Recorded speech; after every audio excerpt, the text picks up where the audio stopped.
हरे कृष्णा। सभी भक्तों का स्वागत है आज की भगवत गीता क्लास में। तो हम शुरू करते हैं मंगलाचरण से। Okay, let's start. ओम अज्ञानतिमिरान्धस्य ज्ञानञ्जनशलाकया चक्षुरुन्मीलितं येन तस्मै श्रीगुरुवे नमः। श्रीचैतन्यमनोभीष्टं स्थापितं येन भूतले स्वयं रूपः कदा मह्यं ददाति स्वपदान्तिकम्। वन्देऽहं श्रीगुरो श्रीयुतापदकमलं श्रीगुरून् वैष्णवांश्च श्रीरूपं साग्रजातं सहगणरघुनाथान्वितं तं सजीवं साद्वैतं सावधूतं परिजनसहितं कृष्णचैतन्यदेवं श्रीराधा कृष्णपादान् सहगणललिता श्रीविशाखान्विशाञ्च। हे कृष्ण करुणा सिंधु दीनबंधो जगतपते गोपेश गोपिका कांत राधा कांता नमस्ते। तप्त कांचना गौरांगी राधे वृंदावनेश्वरी वृषभानुसुते देवी प्रणमामि हरिप्रिये। वाञ्छाकल्पतरुभ्यश्च कृपा सिन्धुभ्य एव च पतितानां पावनेभ्यो वैष्णवेभ्यो नमो नमः। जय श्री कृष्णा चैतन्य प्रभु नित्यानंद श्री अद्वैत गदाधर श्रीवासादि गौर भक्त वृंद। हरे कृष्णा कृष्णा कृष्णा हरे हरे, हरे राम राम राम हरे हरे। रामाय रामभद्राय रामचंद्राय वेदसे रघुनाथाय नाथाय सीताय पते नमः। नमो विष्णुपादाय कृष्ण पृष्ठाय भूतले श्रीमते भक्ति वेदांत स्वामिनीति नामले। नमस्ते सारस्वते देवे गौरवाणी प्रचारिणे निर्विशेष शून्यवादी पाश्चात्य देशकारिणे। हरे कृष्णा। शीला प्रभुपाद बस सही से चल जाए, इसमें वो लिख के आ गया अनस्टेबल वाला। ठीक है, आज का श्लोक बहुत अच्छा है और कल का तो मलाई है। क्रीम की क्रीम की क्रीम की क्रीम की क्रीम अगर निकाली जाए ना, वो श्लोक है। यानी 18 अध्याय बीच का, नवाध्याय उसमें भी बीच का, क्योंकि 28 श्लोक है ना इसमें, कुछ 28 33 उसमें भी बीच का 14 नंबर श्लोक इसी के बाद आएगा। वो बड़ा होगा श्लोक वो। ठीक है, तो श्रीमद् भगवद गीता यथारूप अध्याय 9 श्लोक क्रमांक 13। 12 में हमने सीखा था, 11 में हमने सीखा था कि जो मूढ़ व्यक्ति है वो भगवान का उपहास करते हैं, भगवान को तत्व से नहीं जानते, भगवान को उपास करते हैं। वो सोचते हैं कि जिस तरीके से मेरा शरीर है, मैंने ये भौतिक शरीर धारण किया है, वैसे ही जो कृष्ण है, भगवान है, वो भी भौतिक शरीर धारण करके आते हैं। मतलब भगवान नहीं मानते थे, आते हैं। फिर श्लोक क्रमांक 12 में बताया, अच्छा तो जो सामान्य मनुष्य मानते हैं उनका होता क्या है।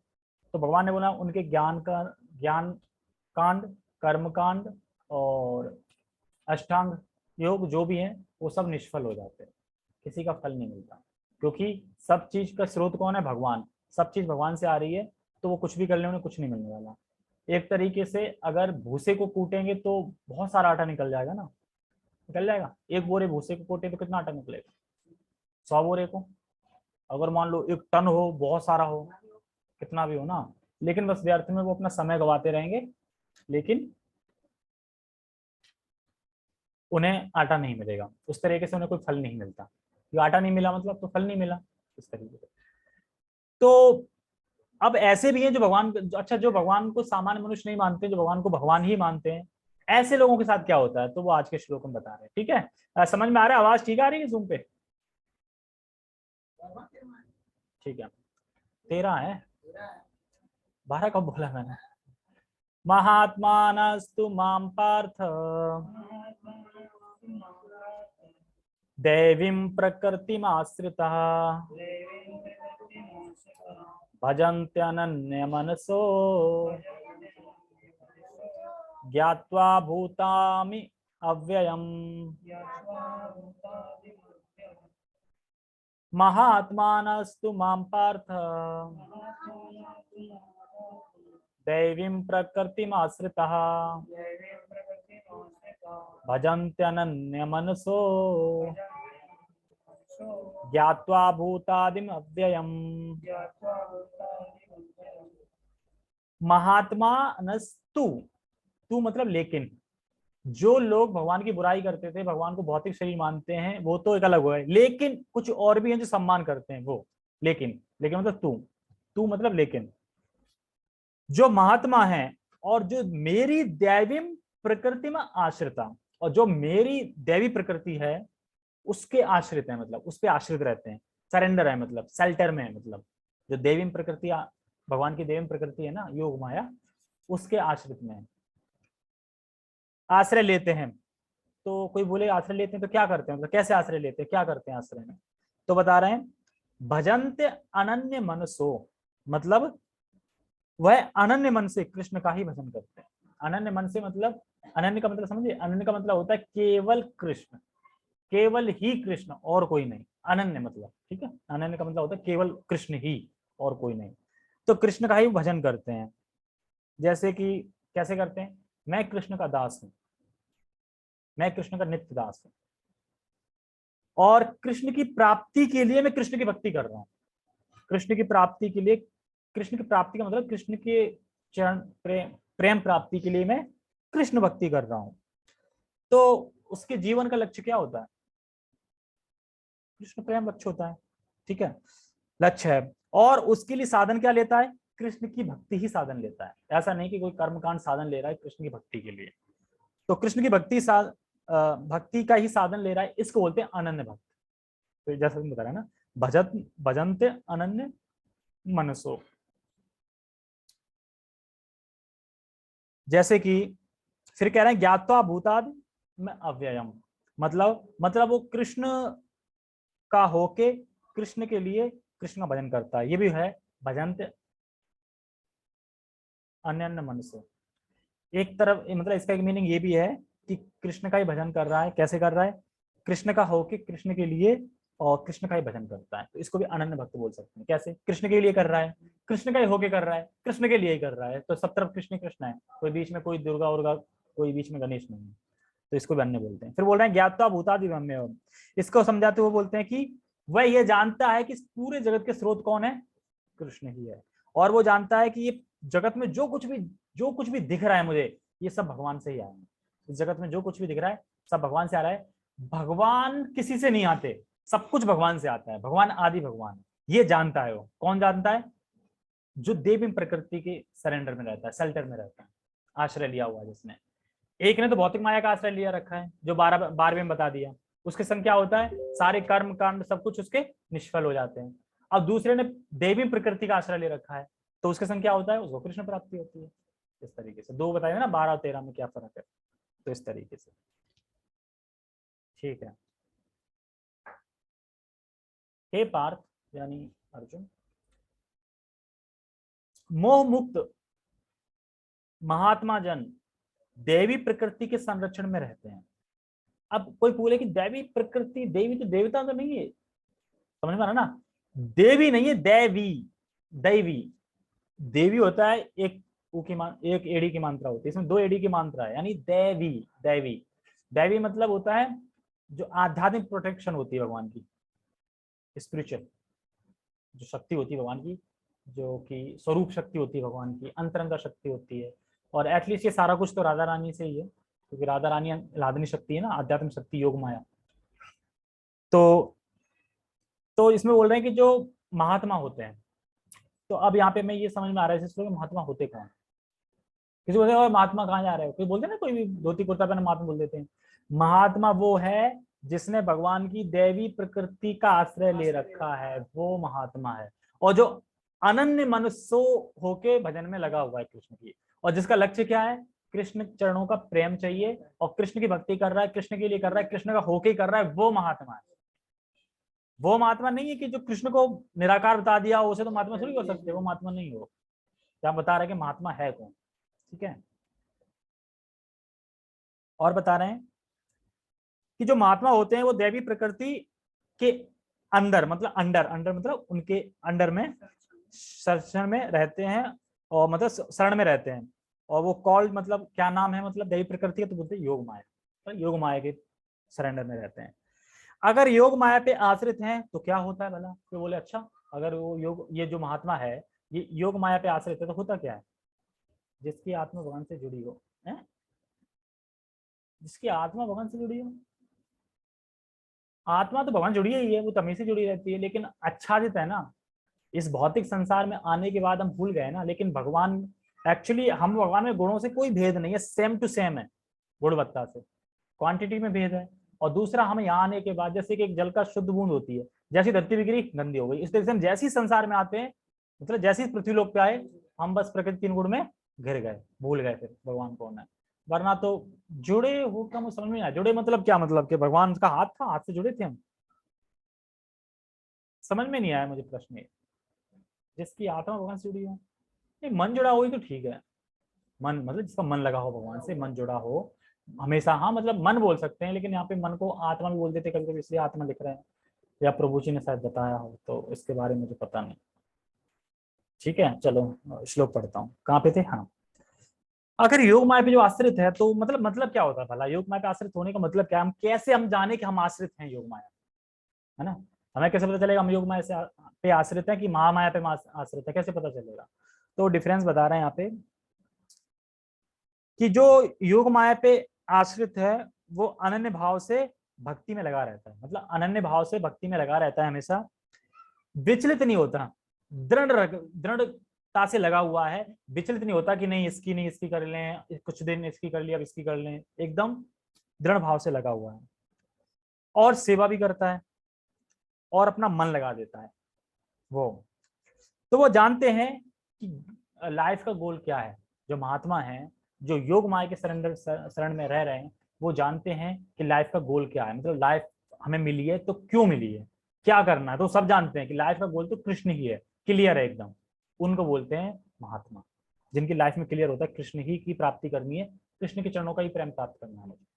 ठीक है, तो हमें पता लग गया कि कृष्ण का भजन करना है, तो ऐसा व्यक्ति दैवी प्रकृति में आश्रित है। ठीक है, आपको पूछे दैवी प्रकृति का भी थोड़ी बता, दैवी प्रकृति मतलब क्या, कैसे दैवी प्रकृति? देखो, जो प्रामाणिक गुरु के आश्रय में है, कोई मान लो प्रामाणिक प्रामाणिक गुरु के आश्रय में है, तो जो गुरु है वो जो कि वास्तव में भगवान की आध्यात्मिक शक्ति है, जो जुड़े होते हैं भगवान की आध्यात्मिक शक्ति से, तो आध्यात्मिक शक्ति में एक भगवान की शक्ति होती है कृपा शक्ति, वो गुरु लाते हैं। एक्चुअली गुरु कृपा ही तो कर रहे हैं ना हम पे। तो जो भगवान की आध्यात्मिक शक्ति में जो कृपा शक्ति है भगवान की, उस कृपा शक्ति उसको परिणत करते हैं, मतलब उसको बांटते हैं, उसको देते हैं, एक्चुअली वो प्रामाणिक गुरु है। जो हम जैसे प्रामाणिक गुरु के अंडर में अभी भक्ति कर रहे हैं, और वो हमें दे रहे हैं, कृपा कर रहे हैं हम पे, तो एक्चुअली हम किसके अंडर में, अब योग माया के, मतलब जो देवी प्रकृति बात होती है। क्योंकि अगर हम बोले कि देवी प्रकृति तो हम जानते ही नहीं, हम कैसे अंडर में उसके, एक्चुअली हम तो गुरु के सरेंडर है ना, गुरु जो बोलते हैं वही तो कर रहे हैं, तो गुरु हो गए, मतलब गुरु प्रतिनिधि एक तरीके से, गुरु वहां से आध्यात्म शक्ति से जुड़े हुए हैं, और जो भगवान की कृपा शक्ति है उसका वितरण कर रहे हैं हम। ठीक है, इस तरीके से। तो यहाँ से ये भी क्लियर होगा कि गुरु कौन है। ठीक है, महात्मा तो पता चल ही रहा है, गुरु कौन है। जैसे कि गुरु जब आते हैं तो हमें नाम देते हैं, अब ऐसा तो है कि नाम देने से पहले पैसे मांग रहे हो, तो समय पैसा लेंगे तो देंगे, अब कृपावशी तो दे रहे हैं ना, कृपा कर रहे हैं कि कैसे भी करुणा कर रहे हैं। शिक्षा देते हैं, बताते हैं कि तुम शरीर नहीं तुम आत्मा हो, और हमें सलाह देते हैं, मतलब गाइड करते हैं हर जगह हर चीज पे, कहाँ कैसे करना चाहिए, और हमारे बंधनों को काट देते हैं, हमारे अज्ञान को खत्म कर देते हैं, ज्ञान अंजना शलाकया कर देते हैं। तो कौन कर रहा है, गुरु कर रहे हैं ना, तो हमारी देवी प्रकृति गुरु हो गए ना, डायरेक्ट राधा रानी से तो है नहीं, गुरु से, तो इसलिए बता रहे हैं। तो ये गुरु हैं। अब जिसने भगवान की कृपा शक्ति का आश्रय लिया है, तो ऐसे गुरु के में शरण में जाना है। जिसने किसका आश्रय लिया है, जिसने भगवान की जो कृपा शक्ति है उसका आश्रय लिया गुरु ने, हमें उसकी शरण में जाना है। तो हम आ गए ना, देवी प्रकृति के आश्रय शरण में आ गए। अगर ऐसे गुरु की शरण नहीं ली है, तो हमने देवी प्रकृति की शरण नहीं ली है। अगर जिसने फलाना फलाना बहुत सारे गुरु हैं, जिन गुरु ने आध्यात्मिक जो कृपा शक्ति है उसकी शरण नहीं ली है, कृष्ण की शरण नहीं ली है, और उसके उन गुरु की तुमने शरण ली है, तो तुमने देवी प्रकृति की शरण नहीं ली, तो तुमने माया की शरण ही ले रखी है तरीके से, वो माया ही फरमा रही है तुम्हें, तो वो प्रबोधन दे रही है। ठीक है, और एक तरीके से असली महात्मा कौन है, क्योंकि लेफ्ट राइट तो बहुत देख लिया हमने, उल्टे सीधे देख लिया ना, जो भगवान की अवेलना कर रहे हैं, और क्या बोल रहे थे, क्या वर्ड था कल में, जो उपहास करते हैं, उपहास करते हैं, क्या करते हैं, उपहास ही बोला था, भगवान का उपहास करते हैं, तो ये तो लेफ्ट राइट करना है, लेकिन असली कौन है, असली कौन महात्मा है? तो बता रहे हैं महात्मा कौन है। तो भगवान की दो प्रकार की प्रकृति होती है, दैविक प्रकृति एक यानी योग माया, और एक मटेरियल प्रकृति यानी भौतिक, भौतिक वर्ल्ड जो संसार है वो। तो जो लोग यहाँ रहते हैं इस संसार में, उन्हों को संसारी बोलते हैं, संसारी कर्मकांडी जो भी बोलो संसारी लोग। और जिन्होंने दैविक प्रकृति की शरण ले रखी है वो आध्यात्मिक कहे जाते हैं लोग, उनको हम आध्यात्मिक कहते हैं। और जिन लोगों ने डिवाइन शक्ति की शरण ली है, मतलब योग माया की शक्ति ली है, वो शरण ली है और भजन कर रहा है, सेवा कर रहा है बिना विचलित हुए, लगातार, बिना विचलित हुए लगातार। और अगले श्लोक में यही आएगा, लगातार सततम, सततम कीर्तन, ये श्लोक आएगा कल। लोग बोलते हैं ना कहाँ लिखा है 16 माला करना है, कहाँ लिखा है भगवत गीता में? तो लिखा नहीं 16 माला करना है, भगवत गीता में तो लिखा 16 माला नहीं करनी है, सततम कीर्तन करना है, हमेशा करनी है, कृष्ण का नाम हमेशा लेना है, ये लिखा है। लेकिन प्रभुपाद जी ने कृपावश कृपा करके, भैया तुम इतना ले नहीं पाओगे 16 ही कर लो, बाकी सेवा वेवा कर लो कुछ, लेकिन गीता में लिखा है सततम कीर्तन, और वही दृढ़ निश्चय करके, दृढ़ता। तो इसलिए वो मलाई पे मलाई की मलाई वाला श्लोक है कल को, ठीक है। क्योंकि अगर ये श्लोक हम पढ़ते हैं तो कोई बोले अच्छा तो हम पहचाने कैसे कि कौन सा व्यक्ति महात्मा है और कौन सा नहीं है? तो जो कल का श्लोक आएगा वो जो वैसा कर रहा है वो महात्मा है, और जो वैसा नहीं कर रहा है वो महात्मा नहीं है, ऐसे पहचान सकते हैं। मतलब उनका क्या है, मतलब इस तरीके से, मतलब कि सिम्टम क्या है उनके, ये करे। तो लगातार लगा है, तो उनको तुम जान लो कि ऐसे लोग महात्मा है। और जो ये जानते हैं कि जो पूरे सृष्टि का उद्गम, पूरे सृष्टि के उद्गम कौन है? कृष्ण है। उद्गम, उद्गम मतलब सारा कुछ कृष्ण से आए, कृष्ण कहीं से नहीं आए, कृष्ण आदि भगवान है, सब कुछ कृष्ण से आया है, जो ये जानता है। तो कृष्ण किसी ने नहीं बनाया है, आदि पुरुष है वो, ये सब कुछ। तो ऐसे बोलने से कोई महात्मा नहीं बनता। अगर ऐसे हम बोलते ना अरे ये तो महात्मा है, तो स्टैंप लगाने से कोई महात्मा नहीं बन जाता, ये सब चीजें उसमें दिखनी चाहिए तो महात्मा माना जाएगा, ऐसे को करने से कोई महात्मा नहीं बनता। इसलिए इसलिए हमें गंभीरता से भक्ति करनी चाहिए, क्योंकि अगर जप और अपनी साधना हम, क्योंकि हम प्रेम भक्ति चाहते हैं कृष्ण की, कोई सस्ती वस्तु नहीं चाहते हैं, मुक्ति नहीं चाहते हैं, स्वर्ग नहीं चाहते हैं। मुक्ति स्वर्ग तो भगवान ऐसे दे देते हैं चुटकी में, ऐसे करके एक माला कर ली ना उसी में दे देंगे स्वर्ग। तो हमें भगवान का प्रेम चाहिए, तो उसमें भगवान टाइम लगाते हैं, उसको पूरा ठोक बजा के देखते हैं, देखते हैं ना अपन, नारियल हला के देखते हैं पानी है कि नहीं है, खड़ा है कि नहीं है एकदम, तो उस तरीके से। तो इसलिए हमें गंभीरता से भक्ति करनी चाहिए, ऐसे टाइम पास की तरह या ढीले ढीले नहीं करनी चाहिए, हरे कृष्णा हरे कृष्णा हरे राम हरे राम, ऐसे नहीं करनी चाहिए ढीली डाली, अच्छे से करनी चाहिए एकदम सही से दृढ़ होके। तो ढीली डाली भक्ति करके प्राप्त नहीं होगा भगवान का प्रेम, भगवान बता रहे हैं, क्योंकि मुक्ति मिल जाएगी आसानी से, लेकिन भगवान अपने आप को नहीं देते, प्रेम मतलब अपने आप को देना, इस तरीके से, ठीक है। और इसमें बता रहे हैं कि मोह मुक्त आत्मा, इसका मतलब क्या है? मोह मुक्त महात्मा जन, ये क्या कहना चाह रहे हैं? मोह मुक्त महात्मा जन मतलब जो मोह से मुक्त हो, मतलब बता रहे हैं जैसे कि मोह कैसे मुक्त, मतलब मोह से हम मुक्त कैसे होंगे?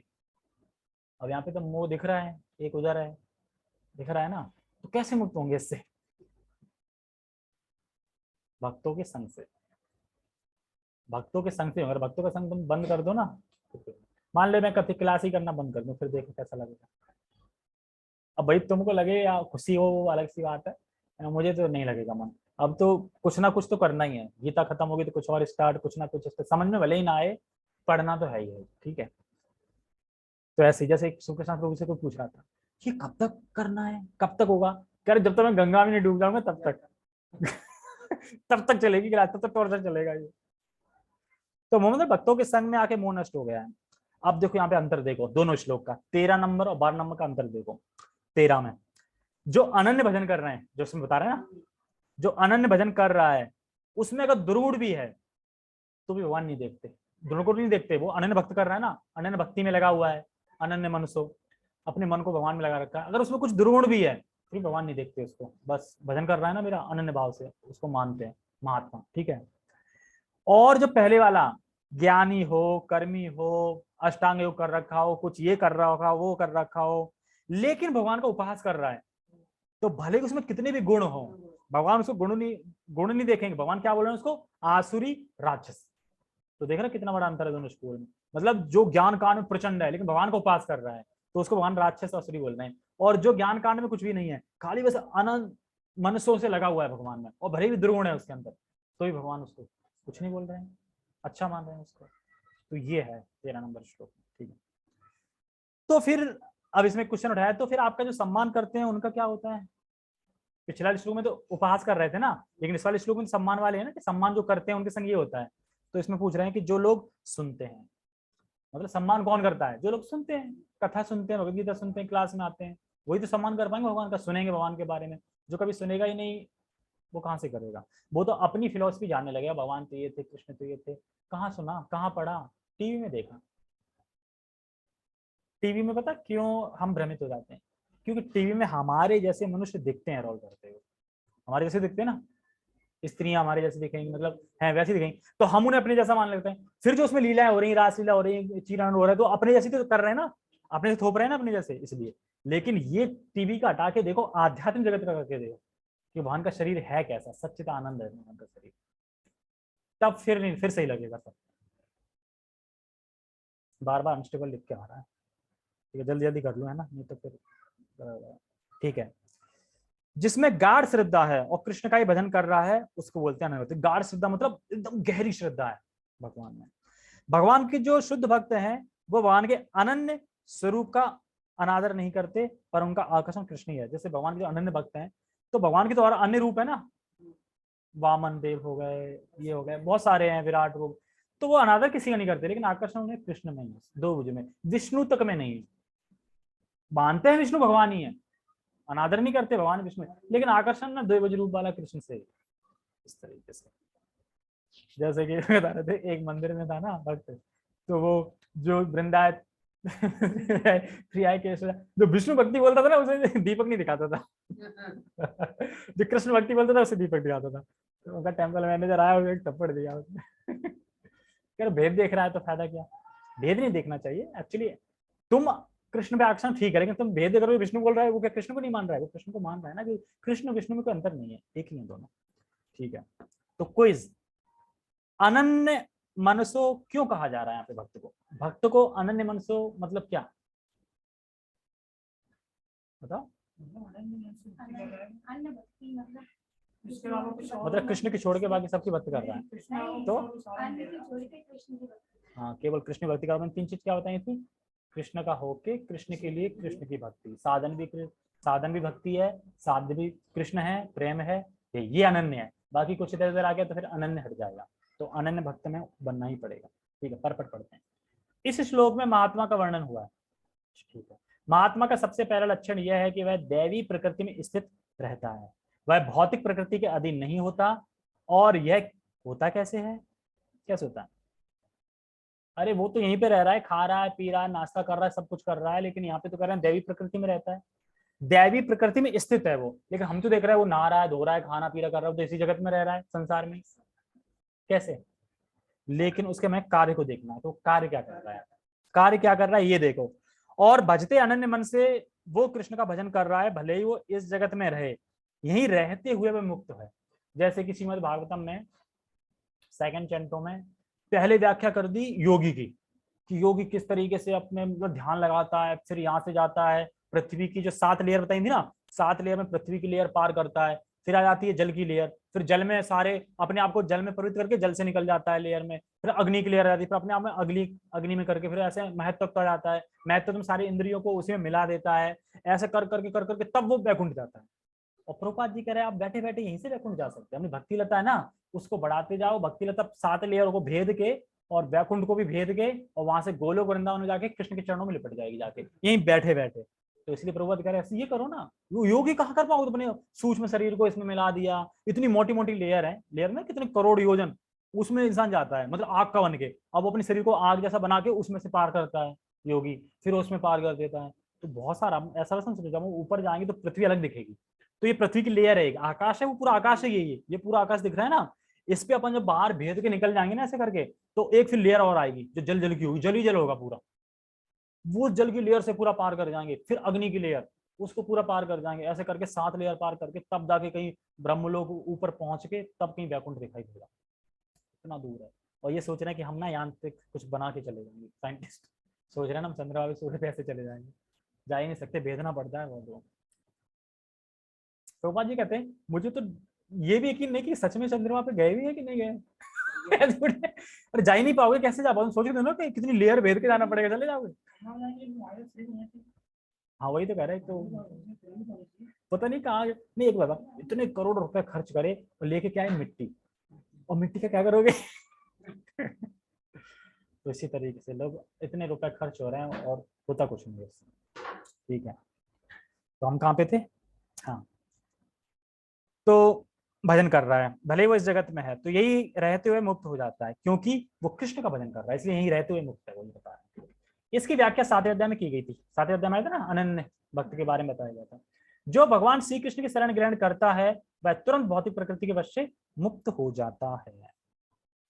यही वह पात्रता है। जो ही कोई भगवान का शरणागत हो जाता है वह भौतिक प्रकृति के वश से मुक्त हो जाता है। यही मूलभूत सूत्र है।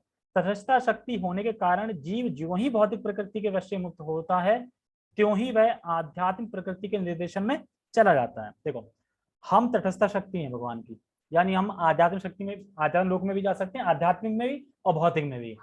लेकिन निर्देश, एक तो माया तो निर्देश दे रहा है, अरे तुम यहाँ क्या कर रहे हो, वहां चलो ना, वहां बहुत अच्छा होगा, निर्देश दे रही है ना माया, हम चले गए, तो माया के निर्देशन चल रहे हैं। और जैसे ही हम भौतिक शक्ति से आध्यात्मिक शक्ति में आते हैं, तो फिर योग माया क्या बोलती है, चलो यहाँ पे भगवत गीता क्लास हो रही है, वहाँ पे भगवत गीता सुनो, चलो यहाँ भागवतम हो रहा है, भागवतम, यहाँ कीर्तन हो रहे हैं, चलो मंगल आरती करने जाओ। ये सब कौन बोल रहा है? योग माया। तो हम निर्देशन में आ जाते हैं, मतलब तटस्थ शक्ति है। जैसे हम भगवान के योग, मतलब योग माया में आते हैं, तो हम योग माया के निर्देशन में कार्य करने लगते हैं, ये बता रहे हैं। ठीक है, जैसे कि हम प्रकाश में जाएंगे तो अंधेरा अपने आप दूर हो जाएगा, अंधेरे में जाएंगे तो प्रकाश दूर हो जाएगा, ऐसे ही है। अगर हम अंधेरा मतलब भौतिक संसार में आएंगे तो अंधेरा, आध्यात्मिक शक्ति में तो उजाले में, एक में रहेंगे। लेकिन दोनों में से एक ना एक जगह तो रहना ही पड़ेगा। ऐसा नहीं ना हम इसकी भी सेवा नहीं करें, इसकी भी सेवा करें। भगवान की सेवा नहीं करे तो माया की कर ही रहे हो, माया की नहीं कर रहे तो ऑटोमेटिक फिर भगवान की कर रहे हो, तो ऑटोमेटिक ही ना, माया की छोड़ी तो भगवान की हो रही सेवा, तो बता रहे हैं। ठीक है, आध्यात्मिक प्रकृति का निर्देशन ही दैवी प्रकृति कहलाती है। देखो, जैसे भौतिक माया बोलती है, चलो ये मैंने बता दिया, ठीक है, तो वही है। इस प्रकार से जब कोई भगवान के शरणागत होता है तो उसे महात्मा पद की प्राप्ति होती है। तो इस तरह से महात्मा उसे पद की प्राप्ति हो रही है। ऐसा नहीं कि किसी ने स्टैंप लगा दी ये महात्मा है तो उसको महात्मा बन गया, ऐसा नहीं होता।